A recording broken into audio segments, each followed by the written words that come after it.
Je ne suis archi pas d'accord. Moi, ça fait 3 ans que je me le coltine. Bon, je me suis peut-être un peu chauffé. Sola dit j'accuse, moi je dis je m'excuse. On peut être gaucher sur le podcast ou pas? C'est rajouter une cerise sur un tas de merde, mais ça fait pas un clafoutis. Il a pas sélectionné un quarterback, il a pris un manager de chez Burger King. Il n'a pas de charisme du tout. Salut à tous et bienvenue dans un nouvel épisode du Front Office. Preview de la semaine 12 et pour ça, je suis avec PA. Comment tu vas, PA?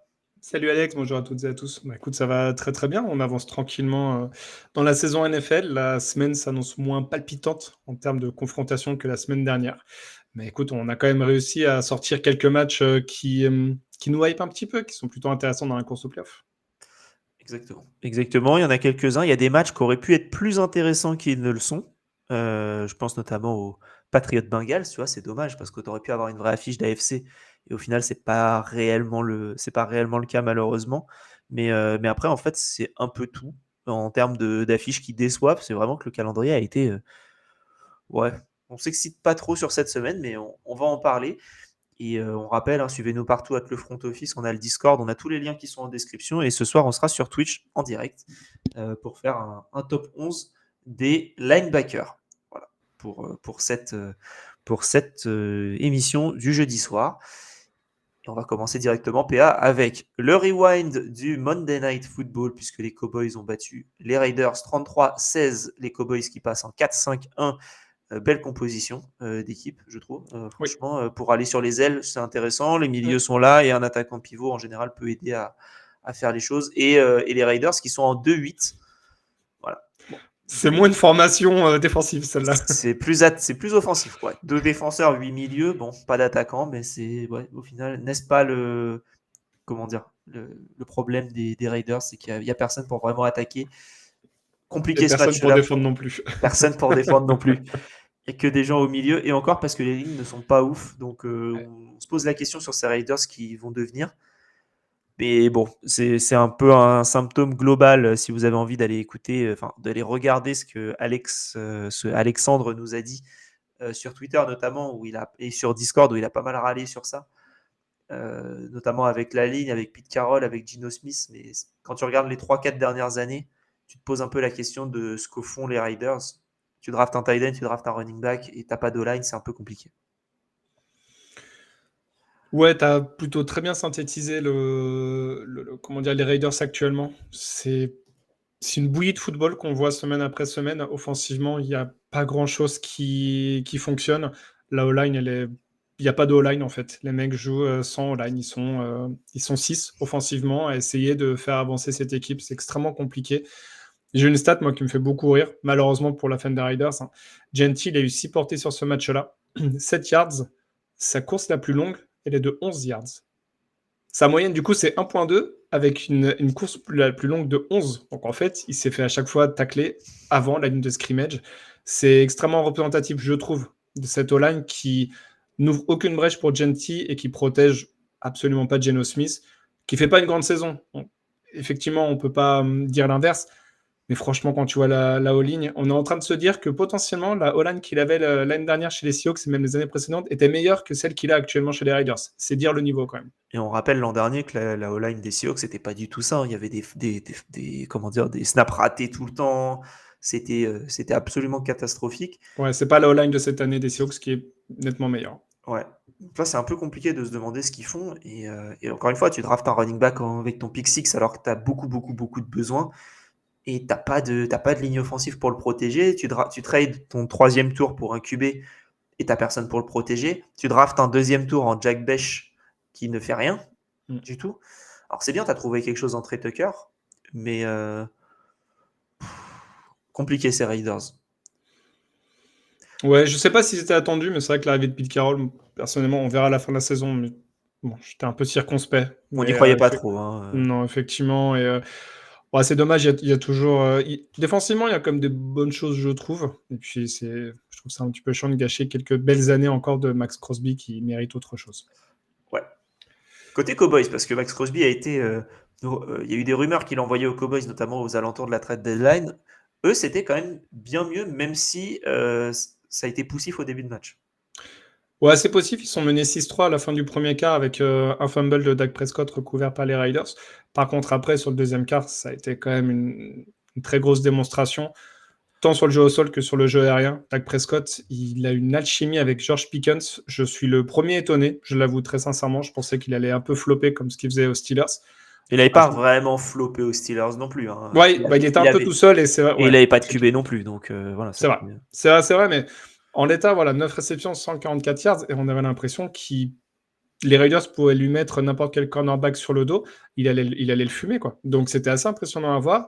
Et en fait, il fait passer quasiment CeeDee Lamb pour un receveur numéro 2. En tout cas, on l'a un petit peu moins vu.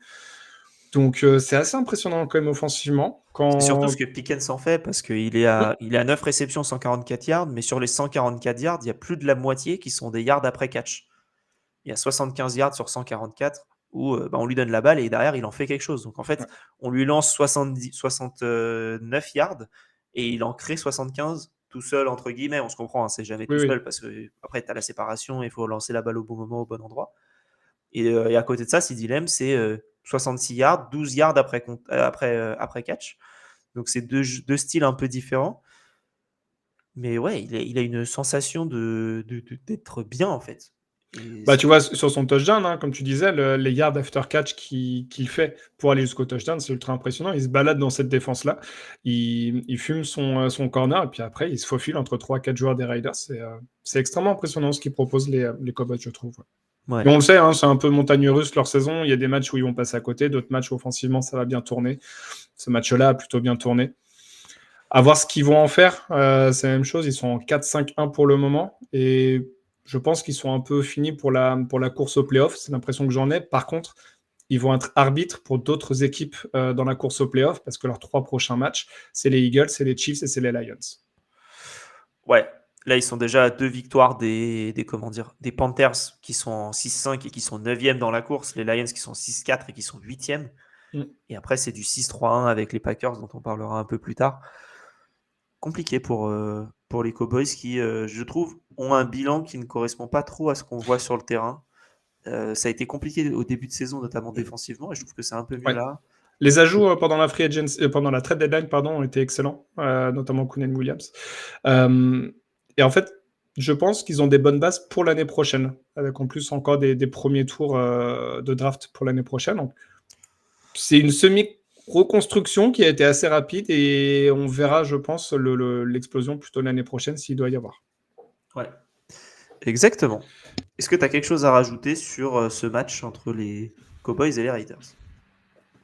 On a eu un bon match de Monday Night Football, ça faisait un petit moment. Suffisamment rare pour le souligner. Ouais. Et PA, je te propose qu'après ce superbe match, on puisse passer à la preview et donc au moment consulting. Tu vois ce livre ? Ce livre prédit l'avenir. Il contient tous les résultats de tous les événements sportifs jusqu'à la fin du siècle. Pour le moment consulting, on va se poser la question du bilan des matchs internationaux. On a eu le dernier la semaine dernière entre les Dolphins et les Commanders à Madrid. Il y a eu des matchs en Allemagne, il y a eu des matchs à Dublin, il y a eu des matchs en Angleterre, et j'en oublie sûrement. Brésil encore cette année ? Mexique. Ah oui, tu vois, je l'avais zappé dans ma liste, mais Brésil, ouais, le Chargers Chiefs de première semaine. Ouais. Et Allemagne avec Munich. Voilà. Donc, voilà. Qu'est-ce qu'on pense de ces matchs ? Est-ce que, parce qu'on voit qu'il y a des rumeurs encore, hein, quand on avait été voir avec le French Quarter Podcast les Saints, ils parlent des Saints en 2026 à Paris. C'est pas forcément officiel du tout, mais ça en prend la bonne direction, que ce soit pour 2026 ou en tout cas d'ici 2027, je pense qu'il y aura un match et c'est quasiment certain. Quand j'avais parlé avec Chris Durham dans la bye week, il me parlait qu'il pensait que l'objectif c'était un match par semaine international. Voilà. Qu'est-ce qu'on en pense de ces matchs-là ? PA, ton avis ? Je pense qu'il y a une certaine lassitude sur les matchs à Londres, avec régulièrement quand même des matchs qui sont finis, je dirais, à la mi-temps. Pas des belles affiches, en plus des matchs où les deux équipes ne sont pas serrées au niveau du score. C'est un peu dommage. Par contre, sur les nouveaux lieux, je trouvais ça extrêmement intéressant. Madrid, plutôt pas mal. Manque d'ambiance, mais en même temps, c'est un peu public espagnol pour avoir fait quelques matchs de soccer en Espagne, notamment à Madrid et à Barcelone. C'est pas fou en termes d'ambiance. C'est pas le nord de l'Europe. Match à Dublin, j'ai trouvé ça vraiment top. Énorme ambiance. On pouvait nous l'entendre à travers la télé. Et en plus, on a eu un match plutôt accroché. Et le match à Munich est également top. Tu sens que les Allemands, eux, ils ont l'habitude, ils sont arrivés bien en avance avant le début du match, au contraire, par exemple, des Espagnols. Et puis un match qui s'est terminé en overtime, donc un match aussi accroché. Donc voilà, les matchs qui se sont déroulés hors Angleterre ont été plus intéressants que les matchs en Angleterre, qui, eux, ont plus l'habitude d'y être joués. Ouais, alors je sais pas si c'est lié à l'Angleterre ou autre, parce que Non, pas du tout. l'ambiance était pas mauvaise pour avoir été à Londres, l'ambiance était pas mauvaise. C'est vrai que les matchs qui ont été proposés étaient pas fabuleux. Et c'est dommage parce qu'il y a eu des matchs où, tu vois, je pense que quand on a vu c'était Falcons-Colts, il me semble, le match en Allemagne, Oui, ça doit être ça. Ouais. on pouvait s'attendre à ce que les dynamiques soient inversées. Je pense qu'on s'attendait plus à ce que ce soit des bons Falcons contre des mauvais Colts Oui. que l'inverse. Et en fait, En début de saison. ouais. Et sur Madrid, tu t'attendais à ce que tu aies un duel entre deux équipes ultra offensives, entre les Commanders et les Dolphins. Au final, ça a été un match un peu compliqué offensivement. Je pense que tu as des bons endroits. Je pense que Madrid, c'est pas. Si le stade n'était pas aussi bon, je suis pas sûr qu'ils y retourneraient. Mais j'ai un doute aussi. Ouais. Et surtout que je crois que la seule équipe qui a les droits là-bas, c'est les Dolphins. Je serais pas surpris que les Dolphins, ça les renvoie pas spécialement là-bas pour une saison de plus et que ça aille ailleurs à un moment. Je crois qu'ils ont signé sur plusieurs saisons pour Madrid, de Oui, mémoire. oui, sur les droits, oui, mais après, est-ce que tu fais les matchs tout Ah le oui, temps, est-ce que tu tu vois? envoies. Ouais. Les Saints n'ont toujours pas fait un match à Paris, ça fait 2 ans. Donc Et t'es pour pas. revenir sur les Saints, ils sont en égo avec la NFL est en égo avec le Stade de France, qu'ils ont changé de prestataire au niveau du Stade de France, qui était historique depuis l'ouverture du stade. Donc, est-ce que les discussions sont plus simplifiées? Je ne sais pas, mais en tout cas, ils sont en discussion pour justement un match. On peut espérer 2026, potentiellement 2027. Quelle catastrophe, le Stade de France. Ça, c'est que mon avis. Mais ouais, À cause de la piste d'athlée ou de manière globale? tout. La piste d'athlée, la structure, ils ont fait un stade en 98 qui est dégueulasse aujourd'hui. Enfin, c'est catastrophe, je trouve. Mais oui, la piste d'athlée dans un stade de sport. À Munich, ça m'a pas choqué tant que ça, parce qu'il y avait aussi une piste autour du terrain, et je trouve que ça a été moins choquant. Donc, à voir, peut-être qu'en football américain, c'est moins choquant qu'en soccer. Ouais. J'ai des doutes, hein, mais bon. Oui, j'ai aussi pas mal de doutes. Mais en tout cas, je trouve ça pas mal pour créer un peu une émulation autour des matchs. Mais je trouve que Ouais. j'ai hâte de voir ce que ça donne en France. Parce qu'on le voit quand il y a la NBA qui arrive, où il y a un vrai engouement de tout le monde qui a envie d'aller voir. Je suis pas sûr qu'il y aura cet engouement-là en France sur les matchs de football américain. Même si, pour avoir discuté avec un pote récemment, la série quarterback et wide receiver a fait beaucoup de bien au foot américain pour l'opinion publique. Faut la regarder. Ouais, sûrement. Est-ce que ça amènera les gens à acheter une place pour aller voir un match de football américain? Je ne sais pas. Et en même temps, si c'est Paris, tu vois, c'est là où je pense que Paris est la meilleure destination, même si le stade qui ferait plus de sens serait peut-être celui de Lyon, parce que plus récent. Mais Paris, c'est accessible partout par rapport aux capitales européennes. Si tu prends en Allemagne, tu as forcément des trains ou des avions qui vont directement jusque Paris. Tu as l'Eurostar pour l'Angleterre. Donc en fait, de la même manière que les matchs qui se passent en Angleterre, peut-être moins à Madrid ou à Londres, il y a beaucoup de Français qui y vont depuis de nombreuses années. Donc, je vois pas pourquoi, s'il y a un match à Paris, il n'y aurait pas des étrangers qui viendraient aussi en France et qui viendraient mettre l'ambiance. Donc, Oui, tu vois, c'est là où moi, mon interrogation, elle est vite levée parce que je pense qu'en tant que Français, on pourrait largement remplir le Stade de France, vu l'engouement qu'il y a actuellement en France sur le football américain. Mais il y aura aussi des étrangers qui viendront. Je vais te dire un truc, avec les Saints, tu pourrais faire le match à Bondoufle, que ça remplirait le stade. Enfin, Juste avec les supporters des Saints? Oui. Bon, clairement. Après, Bondoufle, c'est un petit stade, mais c'est un mauvais exemple. Mais c'est pour dire, tu prends un endroit qui n'est pas desservi, avec les Saints, ce serait desservi à fond. Ouais. Enfin, il y aurait tout le monde qui irait. Et je pense pas qu'il y aurait trop de questions. J'en avais parlé avec John qui disait que la commu, elle est tellement grande qu'il se déplace partout aux États-Unis et se déplacer en France quand tu es un peu la petite sœur quand Paris est la grande sœur de la Nouvelle-Orléans, c'est sûr qu'ils iraient. Et aller en France, ça les plairait bien. Donc. C'est ça, c'est la France, c'est Paris, c'est la Tour Eiffel, c'est tout ça. Donc en fait, tu te fais un week-end prolongé de 4-5 jours, comme ce que certains ont pu faire à Londres en allant voir des matchs. Donc ça serait tout bénef pour tout le monde d'aller sur Paris. Exactement. Enfin voilà, donc du coup, les matchs internationaux, le contenu, pas ouf, l'ambiance, ça dépend. Mais encore une fois, tu peux pas trop. Même quand tu avais envoyé, c'était l'année dernière ou il y a 2 ans, je sais plus, il y avait Chiefs Dolphins, le match n'était pas dingue non plus. Donc en fait, peu importe ce que tu envoies, j'ai l'impression que tu n'es pas à l'abri d'une cata. Ouais, il y avait eu un Buccaneers Seahawks aussi il y a 2 ou 3 ans en Allemagne qui n'était pas fou. Ouais. Plus, donc, Et ouais, en fait, tu peux. Et je pense que cette année, le match qu'ils attendaient qu'il soit top, c'était le Dolphins Commanders, qui malheureusement ne l'a pas du tout été. Donc, pas de chance. Voilà. À moins que tu envoies les Bills ailleurs, je pense que ce sera compliqué d'avoir des beaux matchs. Bon, C'est de mettre une énorme affiche, je sais pas, Bills Ravens, Bills Eagles, ou tu vois, vraiment un truc qui tape un peu, quoi. clairement. Enfin voilà, donnez-nous en commentaire votre avis, vous, sur les matchs internationaux. Et si, vous, est-ce que vous auriez envie d'aller voir un match des Saints à Paris et comment dire? Voilà. Saints, qu'est-ce qu'on pourrait dire? Saints Titan, est-ce que vous y allez? Est-ce que vous mettez 200 balles pour Saints Titan? Voilà ma question pour la saison prochaine. Bien sûr qu'on y va. Ouais. PA, je te propose qu'on passe au gros projet. Parce que c'est notre projet! Pour le gros projet, on va parler du match de la semaine et on en parlait en début d'émission. Les affiches ne font pas rêver. On a parlé des Chiefs la semaine dernière, donc parler de Chiefs at Colts aurait été, ou Colts at Chiefs aurait été un peu compliqué.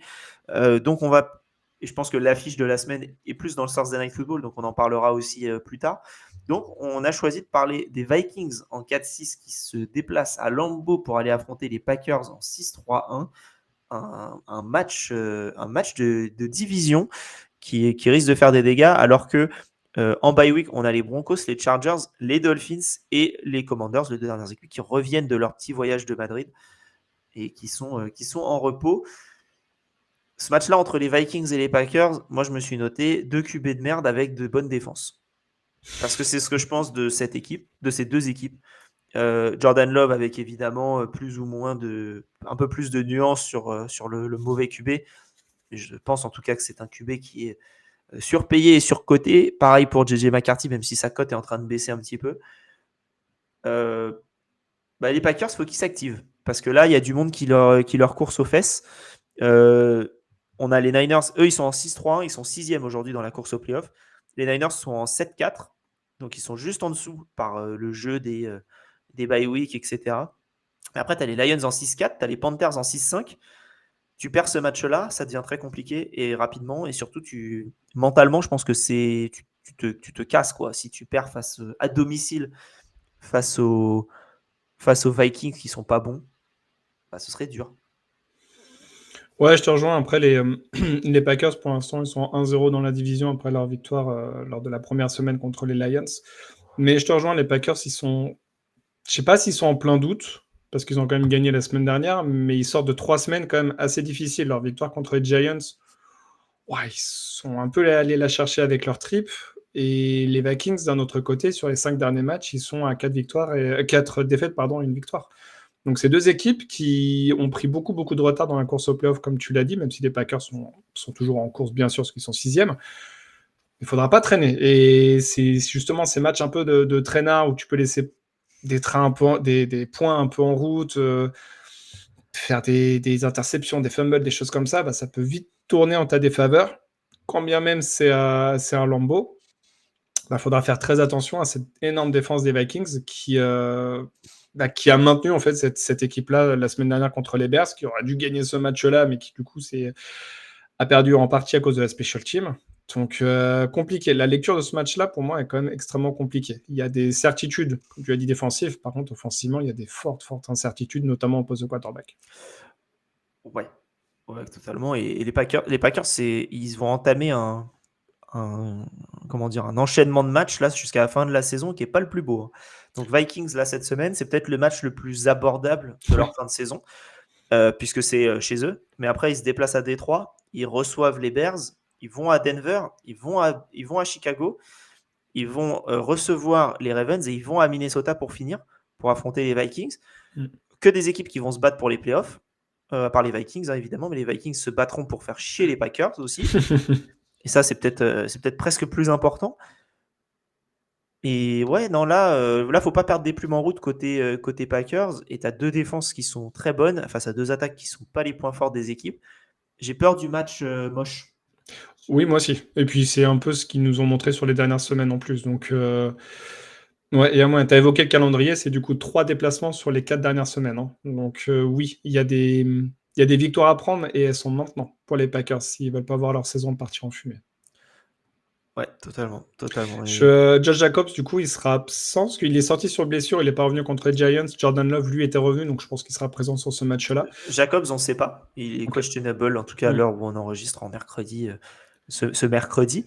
Mais ouais, il y a Emmanuel Wilson qui a fait un bon taf en attaque Oui. la semaine dernière.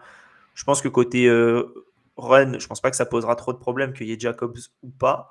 En tout cas, ce sera pas la différence majeure à mon avis, dans le sens où si la défense des Vikings est bonne contre la course, elle sera bonne contre la course. Oui. Que ce soit Jacobs ou pas. Oui, Effectivement, exactement. Jacobs peut aider à aller peut-être finir le travail plus facilement peut-être qu'un Wilson. Mais si tu n'avances pas, tu pourras pas, je pense, t'appuyer sur la course pour avancer un peu mieux. Ouais, j'ai un peu de mal, moi, avec ces deux équipes. Je pense que j'avais un peu d'espoir en McCarthy. J'y crois. Je pense que là, plus personne n'y croit. C'est un peu dommage au Après, final. c'est un QB qui a 6 matchs NFL dans les jambes, hein. Enfin, peut-être qu'on en demande beaucoup. Je sais pas. Oui, il montre des choses quand même assez moches. Sa O-line ne l'a pas aidé sur les premières semaines.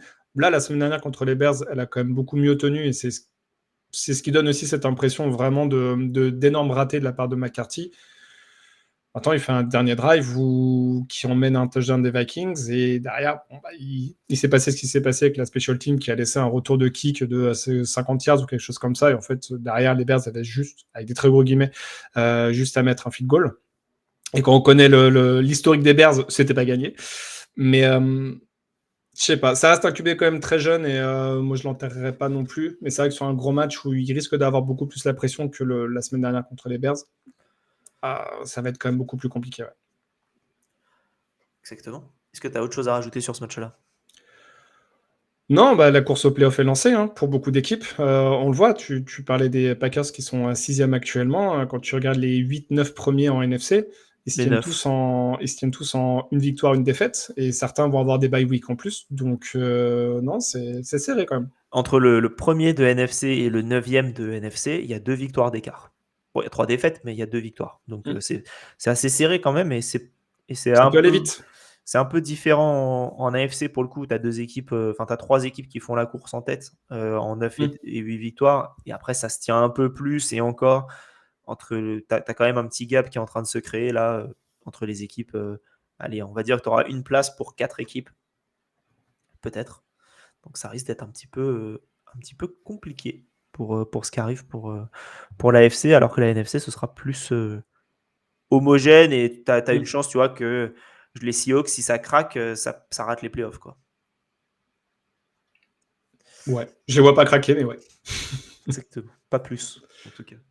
PA, je te propose qu'on passe maintenant aux heures sup. J'ai dit travailler plus pour gagner plus. Bah oui. Bien sûr. Pourquoi? Parce que vous croyez qu'en travaillant moins, vous allez gagner plus? Pour les heures sup, un match, un joueur, peu importe, vraiment, on voit ce qu'on a envie de suivre et on en parle. Et tu sais quoi, je te laisse parce que tu restes dans la division et je te laisse enchaîner avec le match que tu as envie de suivre. À la base, je voulais partir sur le Raiders-Browns pour la course au playoff. Et du coup, comme on avait déjà un peu parlé des Raiders... Pour la course au playoff? Non, pour la course au first pick. Pardon. Ah ouais. Ah oui, ça... au playoff en 2030, bien sûr. Non. Encore. Oui, encore, peut-être. Non, moi, je pars sur le Chicago contre les Steelers parce qu'ils restent sur une victoire chacun. Ils sont en tête de leur division. Et en fait, ce match-là peut déterminer, je dirais, si ces deux équipes restent en tête de leur division. Alors, on l'a déjà évoqué, les Bears, ça gagne un petit peu moche, mais ça gagne. Les Steelers, j'ai pas dans l'idée non plus que ça gagne magnifiquement. Alors, ouais, ils ont tapé les Bengals 34-12, ils ont mis 2 touchdowns défensifs de mémoire, au moins un que j'ai en tête. Ils ont eu l'exploit contre les Colts, mais sinon, c'est des défaites un peu compliquées contre les Packers, contre les Chargers. C'est ultra irrégulier. Là, ils ont Aaron Rodgers, on ne sait pas trop, il est en day-to-day, donc à voir s'il va jouer dimanche donc sur le match à 19h heure française. On ne peut pas dire que c'est lui qui fasse gagner l'équipe, mais si tu l'enlèves pour mettre Mason Rudolph, je ne suis pas persuadé que ce soit Rudolph qui fera gagner l'équipe des Steelers. Donc, encore une fois, on l'a évoqué, cette défense des Bears, elle tient bien. Cette attaque, elle arrive à avancer aussi grâce au schéma de Ben Johnson. Ouais, un peu comme le Packers-Vikings, je ne m'attends pas à un match super beau, mais il peut y avoir une petite surprise parce que je pense que les Steelers sont favoris. Dans mon esprit, en tout cas, ils le sont. Mais les Bears, pour moi, ont une vraie pièce à jouer sur ce match-là. Rodgers ne fera pas perdre les Steelers. Enfin, comment dire? Tu dis qu'il ne les fait pas gagner, mais il ne les fait pas perdre. Non, il les fait pas perdre. Là où Alors Rudolph, que Rudolph les fera pas gagner et les fera peut-être perdre aussi. Donc, c'est ça. ça fait un peu beaucoup. Je trouve que c'est quand même, les petits débats parallèles, je trouve que c'est quand même fou la différence entre les 32 starters de NFL et leur backup. La différence de niveau, elle est quand même assez dingue. Parce que c'est des joueurs, aujourd'hui, tu les mets n'importe où qui n'est pas en NFL et c'est des starters partout. Et en NFL, c'est nul. Mm. Je trouve ça fou. Je trouve ça fou, honnêtement, que tu aies les 30 bons QB dans le monde. Ouais, après, il y a des bons QB2, typiquement, si on Ouais, prend mais il y a l'exemple des de... mauvais QB1 aussi, y a- tu vois. C'est aussi Ouais. pour ça que je dis qu'il y en a 30. Ouais, mais si tu prends tu vois, un mec comme Mac Jones qui a fait plutôt un bon intérim, c'est un mec, tu sais, qui fera que un bon intérim. C'est pas un gars, c'est pas un QB1 sur qui tu pourras compter. Attends Donc, l'année les deux. prochaine, quand il va signer Non. aux Jets pour 50 millions d'euros par an. Bah, j'ai hâte de voir ça. Ils vont Non, non, tenter, mais il peut y avoir... ils vont tenter toute la classe de 2021, il me semble. Oui. Ils ont tenté Zach Wilson, ils ont tenté Justin Fields. Il reste Mac Jones, Trey Lance et Trevor Lawrence. Voilà les derniers qui restent. On a hâte. On a hâte. On a hâte. J'espère Trey Lance surtout. Ah, tu sais, il peut faire un dernier bon match. Est-ce qu'il est aux Chargers, je crois? Il peut faire un dernier bon match, tu vois, en semaine 18, si les Chargers sont éliminés de la course au playoff Ou qualifié. ou qualifiés. Il va faire une Baker Mayfield, de ce qu'il avait fait avec les Rams, qui lui avait permis de signer aux Buccaneers. D'ailleurs, en parlant des je mets une petite pièce. QB, en parlant des QB des Chargers, j'ai appris il y a une semaine que Justin Herbert avait un frère tight end dans NFL. Ah bon? Voilà. Il s'appelle Tanner Herbert, il me semble. Je vais aller vérifier ça tout de suite. Mais qui joue aux Jaguars apparemment. Et qui lui ressemble vraiment, j'avais l'impression que c'était tu sais, dans les films un peu à mini budget Mm. où tu fais un jumeau avec le même. Il s'appelle Patrick Herbert et il est tight end aux Jaguars. Voilà. Bah, ça a dû sauter une petite génétique, le talent de football américain. Comme quoi, À ne pas confondre avec Khalil Herbert qui n'a rien à voir. donc il n'a rien à voir. Mais voilà, Patrick Ou alors Herbert. la maman n'aurait pas eu le même papa. Ou pas la même maman, peu importe. Oui, pas la même maman, effectivement. Il est né en même temps que il est né en même temps que Justin Herbert. Donc plutôt Ouais, pas le même. J'ai jamais été pas très la bon en même- biologie, mais il semblerait que ça soit soit compliqué. ce soit la maman, du coup, qu'il soit différent. Mais voilà, ouais, non, Pittsburgh, Chicago, franchement, qui est impressionnant au final de réalisme en quelque sorte, parce qu'il y a même l'année dernière, ils sont avec les mêmes matchs, les mêmes scénarios, Mm. ils n'ont pas le même bilan. L'année dernière, ils auraient été en 5-5 ou en 4-6 à ce moment-là de la saison. Là, ils sont en 7-3, ils sont 3e de NFC, premier de leur division.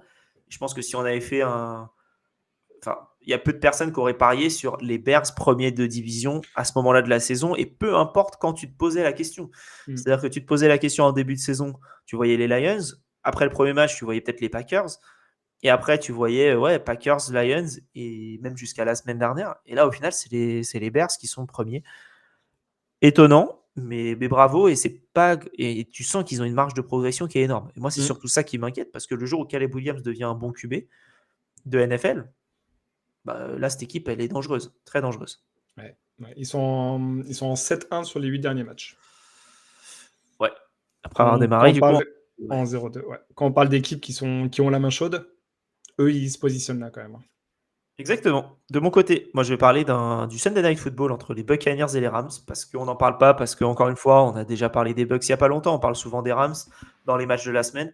Donc, je voulais en parler ici parce que c'est le match un peu pour le top de la NFC, en tout cas de ce qu'on en pensait il y a quelques semaines. Les Rams qui roulent sur tout le monde en ce moment. C'est un peu dur de les arrêter contre les Seahawks. Ils ont été très bons, surtout défensivement. Je trouve qu'offensivement, ça a été un peu plus poussif. Ouais. Alors qu'ils ont eu la balle un nombre de fois absolument dingue.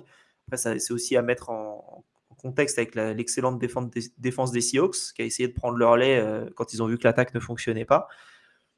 Et les Bucs qui ont eu du mal aussi la semaine dernière contre les Bills. Oui. Ouais, j'ai un doute si c'était les Pats, mais les Pats, c'était la semaine d'avant. Ouais, donc 44-35, je crois, ou 32. Donc, ont perdu leurs 2 derniers matchs, du coup, contre les ils ont perdu 3 de leurs 4 derniers matchs. Voilà, dont une défaite du coup contre les Patriots qui sont en course pour les playoffs, une défaite contre les Bills qui sont en course pour les playoffs. Et là, tu te retrouves à jouer contre les Rams qui sont aussi en course pour les playoffs. Donc, est-ce que ces Buccaneers sont une équipe un peu fraudulente, comme on peut en entendre parler sur les Colts, comme on entend parler sur les Broncos par-ci par-là. Les Broncos qui ont un peu retiré cette narrative, je trouve, la semaine dernière en battant les Chiefs. Mais attention à ces Bucks qui pourraient passer en 6-5. Et si tu es en 6-5 et que dans le même temps, les Panthers qui jouent contre, je l'avais vu contre qui jouaient, qui jouent contre les Niners en Monday Night Football, donc juste après, si les Panthers gagnent, les Panthers seront premiers de la division, comme prévu, hein, évidemment, je l'avais annoncé en début de saison. Mais ouais, c'est attention à ces deux équipes. Et en fait, c'est un peu ce duo de match qui m'intéresse parce que tu as Buccaneers-Rams d'un côté et tu as Panthers-Niners de l'autre, donc deux équipes de NFC Sud qui affrontent deux équipes de NFC Ouest. Et si les Panthers gagnent et que si les Bucks gagnent et que les Niners gagnent, ça rapproche encore une fois la course pour la NFC Ouest. Et en fait, si les deux équipes de la même division ne gagnent pas, ça rapprochera la course des deux. Des deux. Donc ouais, c'est intéressant, je trouve, à suivre ces deux petits matchs, même si je ne resterai pas réveillé pour Panthers-Niners. C'est pas... Ça manque de conscience professionnelle de ne pas rester éveillé pour ce match-là. Non, mais attention, après, c'est pas des matchs qui sont catastrophiques, juste 2h15. Oui, beaucoup compliqué. trop tard. Parce que le Buccaneers-Rams me fait de l'œil. Ouais. Mais malheureusement, je pense que là où je vais pas regarder Buccaneers-Rams, c'est que le relais précédent, si on voit ça un peu comme un 4x100 mètres, un 3x100 mètres en quelque sorte, le premier relais, il est pas beau, avec la comment on appelle ça, la red zone de 19h. Le slate de 19h, il est pas ouf. Donc déjà, tu galères un peu à rester. Il y a des matchs sympas, mais oui, je comprends. Voilà. Et après, la slate de 22h05 et 22h25. Ouais. On pourra en parler, mais... Jaguars, Cards, Browns, Raiders, Eagles, Cowboys et Falcons, Saints. Il y a des matchs où je reste un peu, tu restes, tu regardes parce que les matchs sont sympas. Après, les matchs seront peut-être sympas, mais je n'ai aucun intérêt pour toutes ces équipes-là. Je suis assez d'accord. Voilà. Mais non, effectivement, le Rams Buccaneers, il va être top, et pas étonnant que la NFL, du coup, les positionner pour le Sunday Night Football. Mais les Bucks, c'est pas un match à perdre, et ça va pas être évident d'aller le gagner. C'est surtout ça, moi, mon souci. Mais ouais, 2 défaites consécutives. Là, t'enchaînerais potentiellement une 3e défaite. Attention, alors leur calendrier est un peu plus accessible à la fin de la saison, hein, quand même. Mais ouais, il manque des choses qui me rassurent pas du tout. Et là où les Rams, même si ça a été une victoire un peu étriquée contre les Seahawks, et encore une fois, ils l'ont gagné. Et eux, par contre, ils ont quand même beaucoup plus de certitude offensivement et défensivement. Donc, ouais, ça va être un match cool à regarder quand même.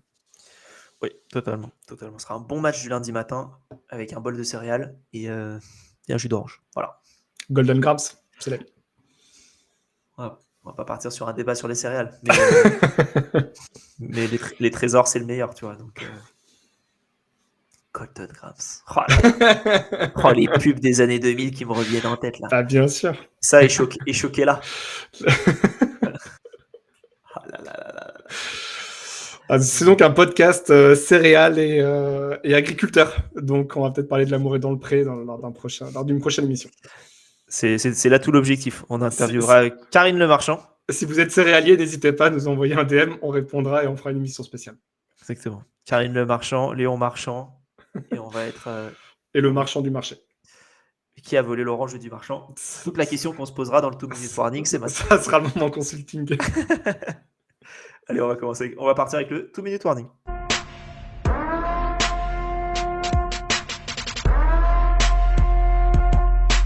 Et pour le 2-minute warning, on sort Sleeper, on prend le Fantasy Ballers Pick'em, à qui on fait un petit bisou vu que j'y étais hier soir chez eux. On va du coup parler de tous les matchs, sauf le Thursday Night Football, puisqu'on se le garde pour le prochain. Et donc, Jets, Ravens. Alors, moi, le mien s'ouvre pas. Pardon. Donc, Ravens. Pareil, Ravens. Steelers, Bears. Bears. Steelers. Patriots, Bengals. Patriots. Giants, Lions. Lions. Lions aussi. Vikings, Packers. Vikings. Colts, Chiefs.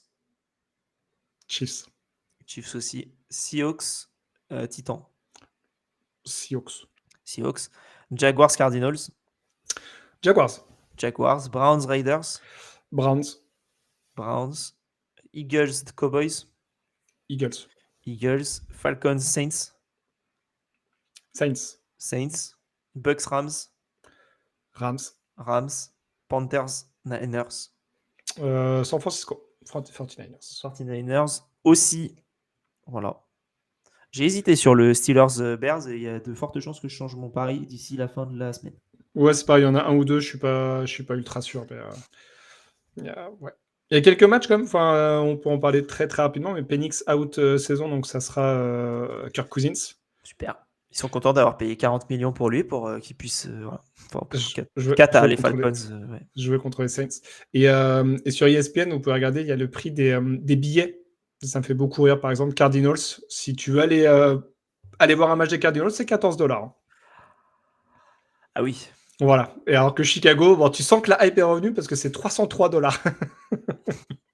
Ah ouais. Ça me fait toujours un peu marrer. C'est pareil, Détroit, je me faisais la réflexion, c'est une ville un peu sinistrée par les industries qui ont fermé, par le chômage. Ouah, c'était un petit peu, c'est $225. C'est revenu. C'est nouveau Brooklyn maintenant, Détroit. Okay. Bon, bah, $225. Donc, faut économiser pour aller voir ces matchs-là. Après, tu peux aller à Tennessee.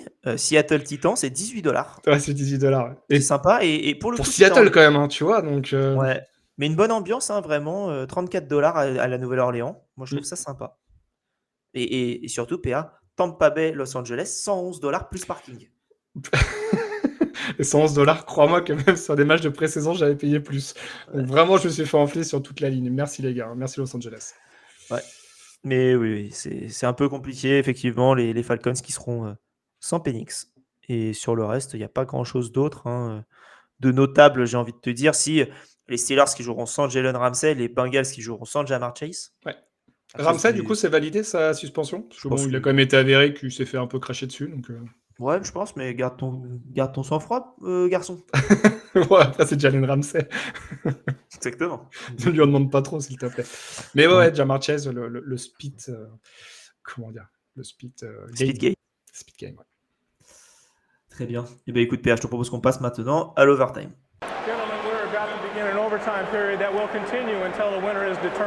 Oui, mais dépêchons-nous, je n'ai que quelques heures.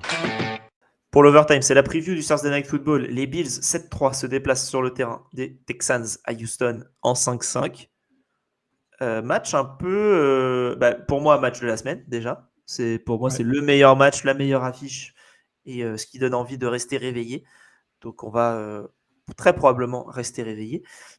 Mais attention à ce match-là, les Bills qui déçoivent un peu, je trouve, en ce moment. Enfin, pas qui déçoivent, mais qui sont sur courant alternatif. Et les Texans qui sont un peu aussi sur courant alternatif. Ils seront sans CJ Stroud apparemment encore. Donc, ce sera encore Davis Mills, ce qui retire un petit peu d'attrait à la rencontre. Ouais, potentiellement, si le match avait eu lieu le dimanche, CJ Stroud aurait pu être questionable et potentiellement jouer le match. Là, c'est comme si une semaine courte. Je pense qu'il préfère aussi prendre des précautions avec Stroud et le faire jouer la semaine encore d'après. Mais je te rejoins sur l'aspect un petit peu irrégulier des Bills et de la même manière des Texans, même si les Texans ont montré comme des belles choses sur les 4 dernières semaines. Il y a une défaite contre les Broncos et très serré, 18-15. Ouais, sinon c'est 3 victoires sur leurs 4 derniers matchs. Alors ouais, il y a ce match ultra compliqué contre les Titans. Bon, voilà, on verra. Est-ce que finalement Davis Smith arrive un petit peu à sa limite? Peut-être aussi. Mais je te rejoins sur les Bills, c'est très irrégulier. Bon, ça a avancé offensivement contre les Buccaneers, mais Josh Allen a envoyé quelques saucisses malgré tout, 2 interceptions. Alors derrière, il fait quand même 3 touchdowns et 3 touchdowns à la course. Donc le garçon est responsable de tout le touchdown de son équipe. Ce qui me pose quand même question, quand ton attaque dépend d'un seul joueur, ça peut être un peu compliqué, et d'autant plus que Houston a quand même une défense qui n'est plus à présenter. C'est la meilleure défense de la ligue actuellement. Et ils sont très forts pour arrêter le jeu de course adverse. Si tu enlèves cette arme-là du côté des Bills, que tu as James Cook et que tu as aussi Josh Allen sur ces scrambles, et potentiellement, le match il va prendre une autre tournure du côté des Bills, et je ne suis pas certain qu'ils arriveront à suivre. Ouais, après attention, hein, les Texans, parce que je pense que s'ils perdent ce match-là, les playoffs, tu peux dire au revoir. Oui. Parce qu'en plus, les prochaines semaines, les prochaines semaines, là, ils ont 3 matchs qui sont compliqués. Ils ont les Bills, Ouais. ils ont les Colts et ils ont les Chiefs. Dont un déplacement aux Colts, un déplacement aux Chiefs. Donc c'est vraiment 2 matchs qui sont compliqués. Et après, c'est un peu plus simple pour 2 semaines. Tu as les Cardinals et les Raiders. Après, par contre, tu finis avec Chargers Colts. Ouais. Donc il faut prendre les points là où tu peux les prendre. J'ai un peu du mal à croire que ce sera cette semaine. Je pense que ce sera plus la semaine prochaine et peut-être la semaine d'après encore. Sur les 3 matchs, on va dire, je pense que le moins abordable, c'est celui contre les Bills. Mais Oh, t'es chaud.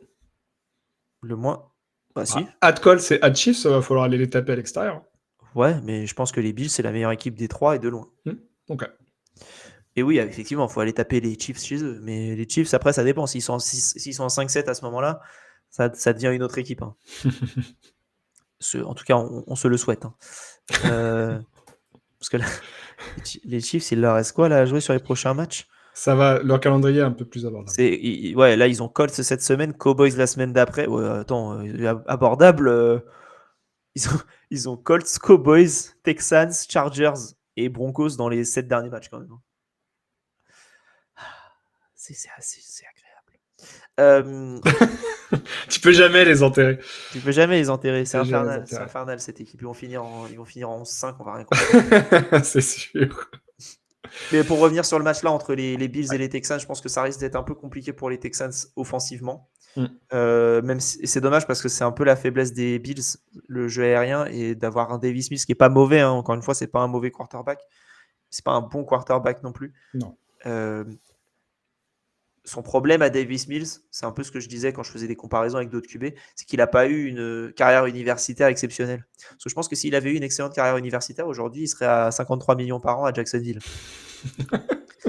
Faut quand même les cheveux longs pour être à Jacksonville. Il faut quand même les cheveux longs, mais il a un coup assez grand et je pense que ça peut compenser avec les cheveux. C'était Gannon, je crois, qui ouais. un quarterback aussi, Bears, il a fait les Buccaneers aussi, qui a un coup monstrueux. Une girafe. Ça permet de mieux voir, hein, frère. C'est intéressant. Ouais, je pense. Bryce Young ne serait pas contre. Mais ouais, c'est compliqué. C'est compliqué, je trouve, pour ces Texans qui ont des belles armes offensives, mais faut voir ce qu'ils en font. Il y a un jeu de course qui vivote, on va dire. Il marche par-ci, il marche par-là, mais il marche pas tout le temps. Ouais, je suis d'accord avec toi, je voulais en parler et c'est dommage c'est dommage pour eux parce que justement la défense des Bills c'est quand même très permissif sur le jeu au sol. Là encore contre les Bucks, ils sont pris plus de 100 yards par Sean Tucker. Sur l'intégralité de la saison, ils se sont pris quand même beaucoup de yards au sol. C'est dommage que les Texans n'arrivent pas à trouver une certaine régularité également dans ce domaine-là. Peut-être qu'ils vont plus s'appuyer là-dessus, parce qu'on le répète, moi je le répète énormément, mais des semaines courtes, c'est des matchs toujours un petit peu étranges. Et en fait, appuie-toi sur tes forces. Si tu sens que la faiblesse adverse, c'est le run-stop, et ben essaye de faire jouer Woody Marks à fond et de lui donner beaucoup, beaucoup de portée et de voir ce que ça donne, quoi. Donc, c'est intéressant malgré tout. Deux équipes qui... il y a une bonne attaque, une bonne défense l'un et l'autre. Voilà, je trouve ça intéressant, moi, comme match-up. Prono?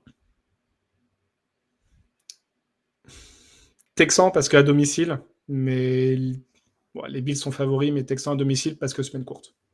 Moi, je partirais sur les Bills plutôt, mais on verra. On verra. C'est tout l'intérêt de ces matchs qui sont un peu serrés, en tout cas, qui sont un peu serrés. Ouais. Et c'est mieux que, je sais pas, un Bills Titan en Thursday Night où tu te dis pour le coup, qu'est-ce qu'on fait, quoi. Et on rappelle que les Titans n'ont pas eu de match en prime time et quand on voit comment ils jouent, on est content. Ils ont eu un match à 22h30, c'était leur prime time. Ouais, c'est ça. Ils n'ont même pas eu de match à l'étranger, ils n'ont pas eu de prime time. Il leur reste quoi là, les Titans? Si on regarde un petit peu, parce que est-ce qu'ils ont des matchs qui pourraient être bougés? Ah bah oui. Oh bah oui. Alors là, ils jouent Seahawks, après Jaguars, Browns, Niners, Chiefs, Saints, Jaguars. Le petit Saints Titan, le 28 décembre. Oh là là là là, on s'en frotte les mains. On s'en frotte les mains. Ils jouent même pas à Thanksgiving. Enfin, ils vont jouer à Thanksgiving, mais la semaine prochaine, du coup, on rappelle Thanksgiving. La semaine 13. Il y aura 3 matchs le jeudi. Un à 19h, un à 22h30, pardon, et un dans la nuit du 27 au 28. Et un autre match le vendredi, en plus. Ouais. Ça, c'est pas mal. Les affiches sont cool, je trouve, pour le coup. On aura le temps d'en parler, donc il faudra qu'on voit comment on fait notre preview d'ailleurs, parce que ça risque d'être un bazar monstre. Ouais, et puis match à 21h en plus le vendredi, donc top pour nous. Oui, c'est vrai. Bears at Eagles. Ouais. En tout cas, ce sera la semaine prochaine. Mm.